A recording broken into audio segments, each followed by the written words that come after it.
Sign up today with BetMGM. Sign up today with BetMGM, the exclusive betting partner of The Athletic, and get a $1,000 risk-free first bet. Plus, get a free 3-month subscription to The Athletic. Just sign up at betmgm.com/support to take advantage of the special offer from the King of Sportsbooks. That's betmgm.com/support.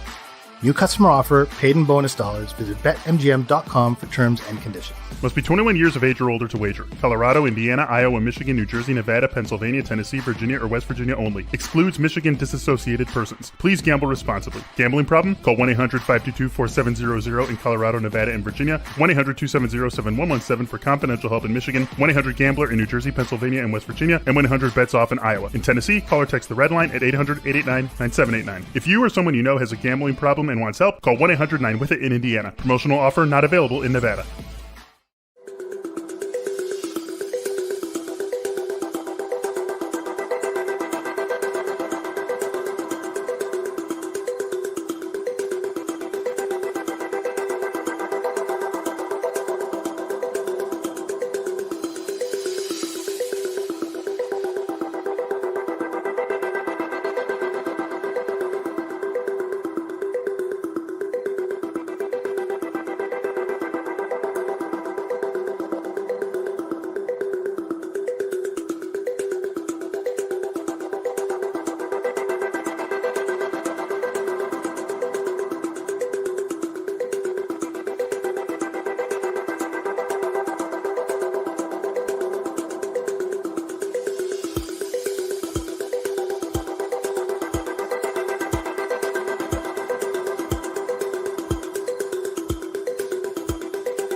Good evening, everybody. Welcome to the Athletic Support, live from the Bell Center, where the Canadiens have just lost the third game of the series against the Toronto Maple Leafs 2-1.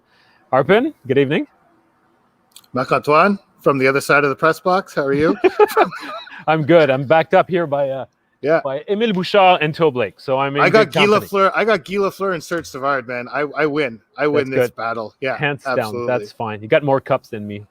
That's Definitely. Good. Listen, tonight's tough showing again. Well, it's certainly not as hard as the previous one, but it seemed as though the second period continues to be really the main issue for the Montreal Canadiens. I mean, they had a great third period, sustained good pressure. Things were fairly even in the first, but second period, total domination by Toronto Maple Leafs. And it seems as though, even though there were still 20 minutes to play in the third period, it's almost like we could say that it's in the second period where the game was determined, where things played out. Yeah, yes and no. I guess I would agree. Yes, I mean, in the sense that the Leafs definitely dominated that period and took the lead, and you know, it was probably pretty demoralizing for the Canadiens. So credit for them to come out in the third and play the way they did. However, I will say that when you start the game almost right off the bat with a 4-minute power play and get absolutely not, I mean, Cole Caulfield hits the crossbar on his first shot attempt in the NHL in the Stanley Cup playoffs, which is pretty impressive. But still, you come out of a 4-minute power play with nothing. That stings, you know. Yeah. At the end of the day, when it's a 2-goal game, when it's a 1-goal game rather, and you start the game like that. No shot. I mean, you mentioned the crossbar, but otherwise, it's 4 minutes of power play and no shot at all. Well, no shots at all. It's 4 minutes of like complete disorganized chaos. Like other than that one chance that Kotkaniemi set up for Caulfield where he hit the crossbar, it was completely disorganized, and it just doesn't look like there's much of a plan on the power play. And when a team struggles to score like the Canadiens do, and like they have for years in the playoffs, no matter who's the coach, no matter who the players are, this seems to every year we're writing stories about how Carey Price is outstanding and the Canadiens can't score goals for him. Here we are again. So when that's the reality, and you're gifted a 4-minute power play by Alex Galchenyuk, who, you know, smacks the guy he started on a line with in his NHL career in the mouth right at the start of the game, and you wind up with a 4-minute power play, and to come out of it with that, like not only no chances, no shots, no nothing, but no momentum, nothing produced whatsoever. Like there's nothing that you can come out of, and if anything, it gives the Maple Leafs a boost that they came out of that unscathed. So yes, the second period is where it played out, but I really think the game, you know, it wasn't settled then, but really the tone was set for how this was going to go for the Canadiens when they looked so just incapable of doing anything offensively coherent on that power play. And I mean, Kotkaniemi's unit with Caulfield had a bit more of a threat. Suzuki's unit had serious struggle, even just entering the zone. And I mean, you guys have seen the Canadiens games this season, that drop pass that we see so often, just prior to entering the zone, which doesn't surprise anybody. With the day that somebody carries the puck and doesn't do the drop and chooses to get into the zone carrying the puck, it seems to catch his teammates by surprise. So you got people, there are no options available to the puck carrier because he chooses not to do a drop and just get in by himself. So often it's been an issue, and I think it's finding shooting lanes, getting good puck movement. Those are key things. But first and foremost, you got to establish your power play. You got good zone entry, and that's simply not happening. Not tonight, and not for most of the time that we've seen the Canadiens power play this season. Yes. Now I want to get your take on something, because when you hear Brendan Gallagher come out and say they kept out changing us in the second period, and it's been all 3 games so far. Yeah. Even game 1 that the Canadiens won, the Maple Leafs took the second period. They controlled the run of play, and they were the better team in that period by far in every single game. So for Gallagher to come out and say they keep out changing us, which is a tried and true hockey technique, right? You're in the offensive zone, you slowly filter guys onto the ice. Is that something at this point? Should Dominique Ducharme not do something about this? I feel like this is something that is somewhat coachable. Yeah. To not find themselves in these situations. You do need to have the puck, but you can also just you can foresee it. You can, if the puck's going back into your end, there's ways to change as the puck's going back into your end. There are certain things you can do when it's consistently happening to you. And I don't know if it's a coachable thing, but it just seems to me like we've seen it happen in 3 straight games. Yeah. This was the most decisive one where literally I think Shea Weber had a 2.5-minute shift at one point. Danault was at about 2:20 or so. That's a third of the game that the Canadiens are losing consistently every single night, and it's costing them the ability to get back in the game, even though tonight they had an opportunity in the third and they responded. But still, that second period issue is something that they need to address in some way, and I'm not quite sure how, but I feel like there is a way to do it. Yeah, and the thing is, it didn't start in the first round of these playoffs. I mean, the second half of the season, for the most part, I mean, I remember early on in the season we were saying, oh, the Canadiens are so impactful. The second period is their period. And at some point it really shifted and it ceased to be. And in the second half of the season, they had very often the same type of struggle that we've seen against the Leafs so far. So the thing is, it's a quick turnaround with another game tomorrow. I don't know to which extent this is something that can be fixed, but they've got to find a way, because I understand the whole thing about the benches being far, and you have to, you got a longer distance and all that. But it's Brendan Gallagher who said, listen, this is not like rocket science. It's not a big strategy. It's something that we're taught since Pee Wee. So yeah. But yeah, I think it's part of the issues. I think, to their credit, though, the Maple Leafs are doing a very good job defensively, because even in the third period, when the Canadiens were sustaining some good pressure in the offensive zone, Yeah. it took a good, I would say, 12, 13 minutes for them to conquer the home plate and really getting good looks on the inside. For the most part, I feel as though I feel the Leafs kept them in the perimeter for the most part. So I mean, kudos to them, because we rarely think of the Maple Leafs as a good defensive team. But I mean, they're well structured. Their blue line is the best they've had in, I mean, probably since Pat Burns. They got a good decor right now. So and Jack Campbell in the third period was just as good as Carey Price was in the first two periods. Yeah, Jack, he had to make 2 or 3 really exceptional saves to keep that lead for them. You know, I'm glad you mentioned Carey Price, because I think something very important happened after the game. Obviously, Carey Price went out and played a phenomenal game.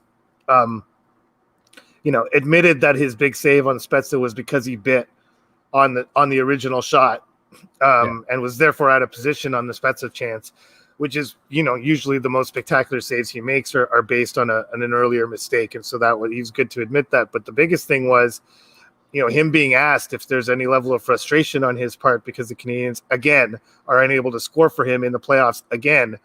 And him making a point of not only saying, am I not frustrated? I am confident in these guys. I've seen them at practice. They have the talent to score. They can do it. They will do it. And I have full confidence that they will. And it's like, I don't think you would have seen Carey Price say that publicly a few years ago. Like, that's a different side of Carey Price that we haven't seen too often. I think he's done stuff like that in the room in the past. I can remember Game 7 Boston one year where a lot of the players mentioned what Price said in the room as being a turning point in that game. But for him to come out publicly in the media and really show support for a group of guys who have scored 4 goals in 3 games and are clearly struggling, for him to say that was a real moment for him, and was an interesting thing for me to watch, because it just came out of him so naturally and so calmly the way he does. I'm not frustrated at all, to be honest, and was like just super calm about it and everything. And it's like, he has to know that the city's like melting down, that there's a lot riding on this series. It's the Leafs Habs for the first time, in forever.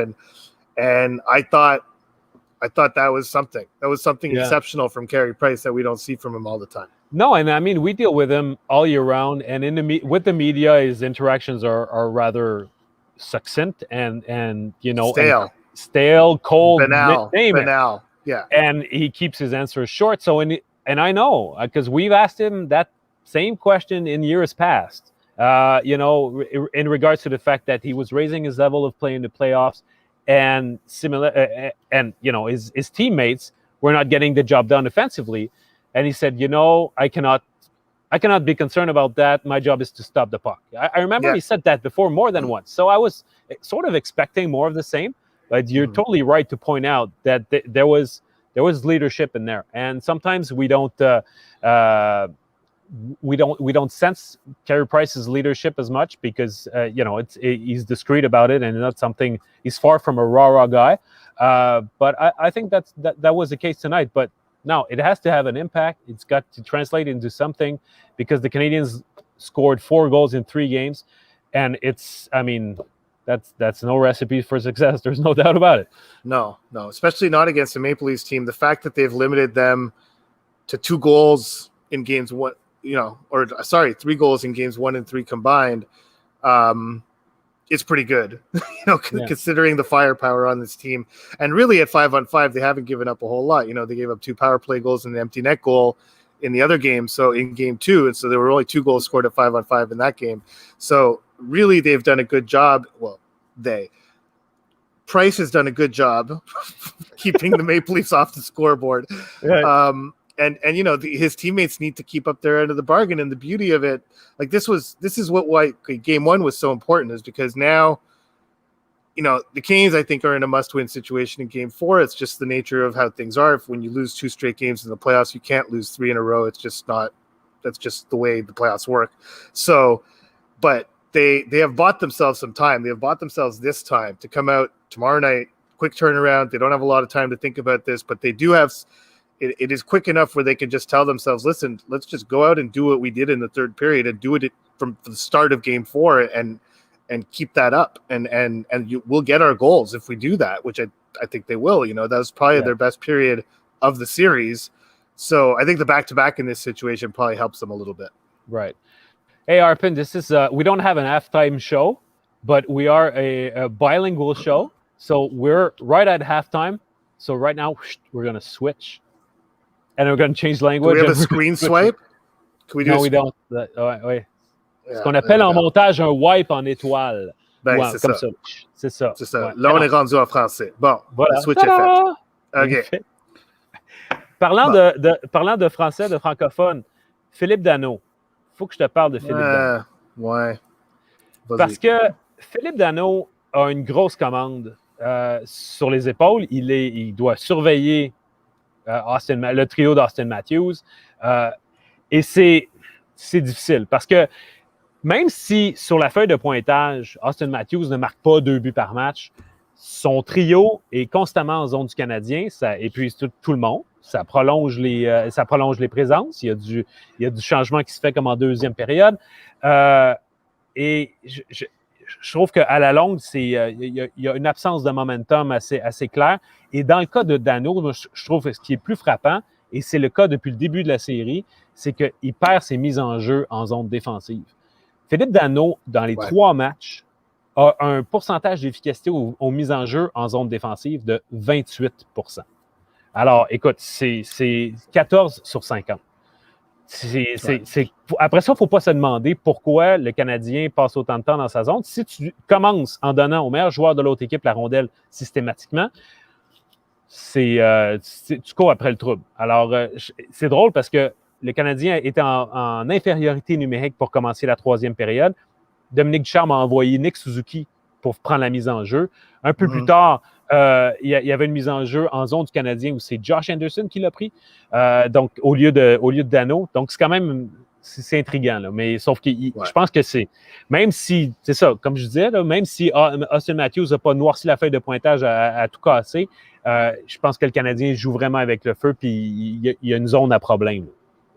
Oui, ben parce qu'il passe tout son temps en zone offensive. Alors, même s'il ne marque pas, il ne permet pas aux Canadiens de produire de l'offensive. À chaque fois qu'il est sur la glace, les Canadiens n'ont pas la rondelle. Alors, c'est un problème. L'autre problème, c'est que si Philippe Danault n'est pas capable de gagner ses mises en jeu, si Philippe Danault n'est pas capable de jouer avec Brendan Gallagher et Thomas Tatar et fournir une certaine constance en termes de check avant, en termes de position de rondelle, toutes les choses que les Canadiens s'attendent de ce trio-là, ça commence à devenir difficile pour Philippe Danault. Tu sais, c'est comme c'est son rôle, une grande partie de son identité, son valeur à cette équipe-là réside dans ces deux choses-là. Tu sais, il y a aussi le désavantage numérique, évidemment, mais c'est pas un gars qui joue en avantage numérique. C'est un gars que non seulement qu'il s'attend, ils ont besoin que ce gars-là remporte ses mises en jeu, particulièrement en zone défensive, puis qu'il soit capable de jouer sur une base régulière contre les meilleurs trios adverses avec Tatar et Gallagher et que ce trio-là soit capable de jouer en zone offensive contre ces trios-là. C'est ça. Exact. C'est un peu ça, puis ça ne se produit pas. Alors, le fait que le Canadien soit dans la série, même s'ils perdent 2-1 en ce moment, mais ils ont été capables de se rendre ici, puis en fait, jouer quand même assez proche avec les Maple Leafs sans que ces deux choses-là existent, c'est quand même quelque chose, mais c'est un dilemme pour Dominique Ducharme parce que s'il y avait une chose qui pouvait comme pas mal être certain qu'il allait avoir, là, c'est deux choses. Première chose, il avait le droit d'être certain que Carey Price allait jouer comme il était en train de jouer pendant la série. Deuxième chose, je pense, c'était que, finalement, après une demi-saison où je ne l'avais pas, finalement, on a Tatar, Danault et Gallagher qu'on peut se fier dessus, puis ils vont être capables, particulièrement à Montréal, quand je peux avoir mon match-up contre Matthews, qui vont être capables de forcer au trio de Matthews de jouer sans la rondelle.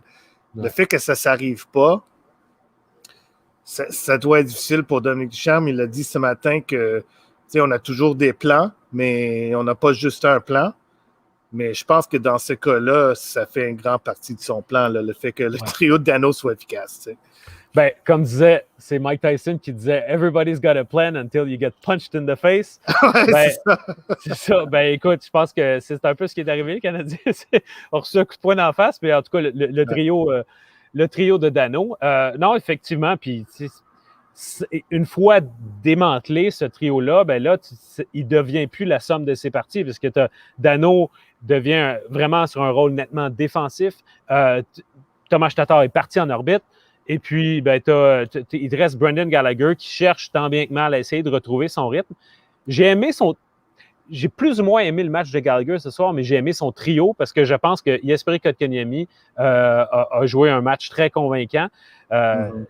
J'aurais aimé ça qu'il y ait quelques minutes d'utilisation de plus parce que avec la perte de Lekonen puis le besoin d'aller chercher des minutes, des présences supplémentaires sur le quatrième trio, on s'est à peu près systématiquement tourné vers Nick Suzuki pour aller chercher ces minutes-là pour double shifter, si tu veux.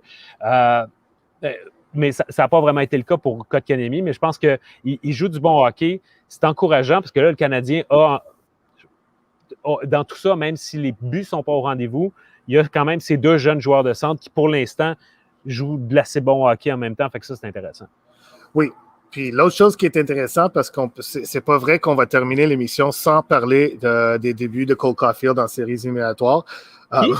Ouais, c'est ça, exact. Le gars que toute la ville, tu sais, il y avait des bannières, il y avait des billboards un peu partout en disant « Dominique, qu'est-ce que tu attends pour mettre ce gars-là? » Puis effectivement, je pense qu'il a prouvé ce soir qu'il aurait dû peut-être jouer avant ça, mais je ne suis pas convaincu qu'il aurait pu faire la même chose à Toronto sans avoir les confrontations que Dominique Ducharme lui a données ce soir, mais quand même, dans les minutes qu'il a joué, je trouve qu'il a été super efficace. Il n'avait pas l'air nerveux du tout. Il touche la barre transversale sur son premier tentative de tir. Après ce temps-là, c'était un peu plus difficile en deuxième période, évidemment, parce que toute l'équipe a mal joué. Mais en troisième, il a sorti souvent. Et il y avait la rondelle sur sa bâton avec une dizaine de secondes à faire. Il y avait une chance, puis il n'a pas réussi. Puis tu as vu après le match, après que le match a été terminé, la déception sur sa face était évident. Là, il y avait une chance de vraiment faire une différence là, puis il ne l'a pas saisi. Mais en large, il était dangereux, il était impliqué. Il n'avait pas l'air intimidé, il n'avait pas l'air nerveux. Je trouve qu'il a joué un fort match, puis il n'y a aucun doute qu'il joue dans le match 4. Là. C'est certain qu'il est. Et non seulement ça, mais c'est une combinaison avec Nick Suzuki qui a l'air très intéressant en ce moment-là. Absolument. Puis tu sais, je sais qu'on pourrait dire, mais là, on peut regarder son jeu défensif, mais quand tu te mets à regarder le jeu défensif de n'importe qui, tu peux commencer à trouver des bébites puis à dire, mais là, il n'était pas bien positionné sur ceci, cela. Mais de manière générale, je trouve qu'il est fiable sur 200 pieds. Et ce que j'aime de la part de Caulfield, c'est que les deux éléments, les deux dimensions principales de son jeu sont au rendez-vous. La première, c'est que à chaque fois qu'il laissait un lancer, tous ses tirs sont dangereux. Il peut, même quand il rate le filet, mais tout le temps, c'est toujours des lancers qui sont convaincants, des lancers qui mettent l'adversaire sur les talons. Quand il touche le filet d'un angle restreint, ça va créer un retour. Il peut y avoir des lancers qui vont être des déviations. Il lance sans avertissement. Cet aspect-là, c'était encore au rendez-vous ce soir, puis je pense que ça va aider le Canadien. L'autre aspect, c'est qu'il est constamment en mouvement, puis il est en mesure, à l'échelle de la Ligue nationale, puis je l'ai remarqué, je l'ai noté à quelques reprises ce soir, même dans un match de série de la Ligue nationale, il est capable, en zone offensive, de trouver des poches, si tu veux, de trouver des zones à découvert, puis d'aller exploiter, puis se placer en option de passe. Là. Je me disais, est-ce qu'il va être capable de le faire avec la même aisance qu'il faisait dans le hockey universitaire, puis jusqu'à maintenant, il le fait avec un naturel désarmant. Fait que ça, c'est très encourageant. Puis non seulement, je pense que Dominique Ducharme va le remettre dans l'alignement demain, mais je crois qu'il va être là à partir de maintenant et jusqu'à la fin. Là. Il n'y a pas... Mais en fait, il n'y a pas photo. Non, c'est ça. Mais la chose qui m'a impressionné ce soir, c'est qu'il savait à quel point il fallait qu'il soit responsable défensivement. Il y avait quelques instants pendant le match où il aurait pu foncer sur l'échec avant pour essayer de maintenir la position en zone offensive, de continuer une position en zone offensive. Mais il savait qu'il était le F3. Là. Il était le gars qui est le dernier attaquant puis il a fait son repli. Il était conscient de toutes ces choses-là. Il a changé quand il fallait changer. C'était des petits détails, là, mais il y avait plusieurs occasions ce soir où Josh Anderson n'a pas changé quand il était supposé changer parce qu'il peut le faire. Il a l'énergie.